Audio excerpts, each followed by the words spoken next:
Hello, I'm Paul Chek, and welcome to Eat, Move, and Be Healthy, a spiritual companion. Welcome to my institute. You are here in my library with me, and I'd like to use my blackboard to share with you what love is. In this presentation, I'm going to show you that love is essentially all there is. I'm sure some of you have heard that before, and I know it probably sounds a little fluffy. I can understand. I used to think that way too. But after years and years of spiritual research and hard knocks and understanding life, I grew to the point where I actually understood what love really means. And when I understood what love really means, I also understood the importance of sharing it with other people, which is why I'm here with you now. So my goal for this presentation is to help you understand what it really means to be spiritual and what it means truly to eat, to move, and to be healthy. So let's begin with learning objective number one. What does it mean to be spiritual? In my definition, a spiritual person is a person who takes responsibility for what they create moment to moment. I think anything else is just misleading. There's many people running around in religions or claiming this affiliation or that affiliation, but clearly, as Jesus is recorded to have said, by their fruits you shall know them. The spiritual person is not somebody that needs participation in the religious sect. The spiritual person knows that it is not the creed you profess, but the life you live that ultimately determines whether or not you are spiritual. That also means whether or not you love and are in love. The reality of it is, as I'll show you, we're all in love. The question is, do we know it? Does the fish know it's in water? Does the bird know it's in the air? These are questions that people seldom ponder. As the fish may not know it's in water, and the bird may not know it's in the air, I will show you that many people don't know they're in love.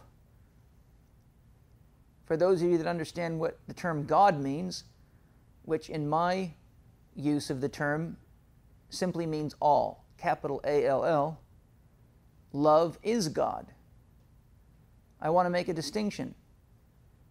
When I say love is God, that is much, much more of an accurate representation of what God is than to say God is love. Each of us only knows love as what our experience of love is. Many of us were raised in abusive families where we were physically abused, such as getting whipped for misbehaving, while your parents were saying, I do this because I love you. And therefore, our idea of love may have a lot of pain attached to it, emanating from our childhood. Some people were sexually abused, where the word love was used. So whenever someone says, I love you, it sets off all sorts of alarm bells and whistles for them. You can clearly see, just by watching the news, that religious wars are common. Religious wars have killed more people than any form of death ever to hit the planet. Yet all these religions claim God is love. And their behavior, as Jesus supposedly said, by their fruits you shall know them. The fruits are the behavior. Their behavior clearly identifies the level of love that they operate at. And to the degree that we see love and know love, we see God and know God. Your expression of self, your behavior, is your physical document, your physical certification of how much love exists in your life and how much love you are. And that is a fact for each of us. Next, let us begin our journey into the spiritual companion for how to eat, move, and be healthy by learning what love really is. The first letter in the word love, L, stands for life.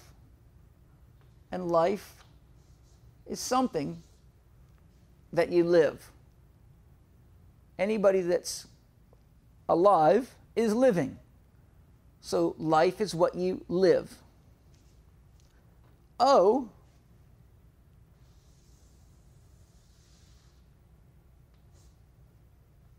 is not actually an O.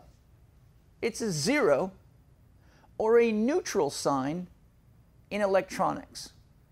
A 0 or a circle with a hash on either side of it, or sometimes a line through it, represents neutral polarity or an insulator, for example. Next, let's look at VE. VE stands for volt electron. An electron is a negatively charged particle. Electrons produce electromotive force. Electrons move in a circuit and allow your hairdryer to run, your washer to wash your clothes, and electrical appliances to function due to electricity moving through a circuit. Life is the equivalent of desire. You must have the desire to live. You do have the desire to live. I can prove that to you. Try to hold your breath for 3 minutes. And usually within about 60 seconds, you will feel how powerful the desire to live is. And while you're doing that, if you can't hold your breath for 3 minutes, you might want to meditate on this. If you can't stop your own breath, who is breathing through you? Who's in charge of your breathing if it's not you?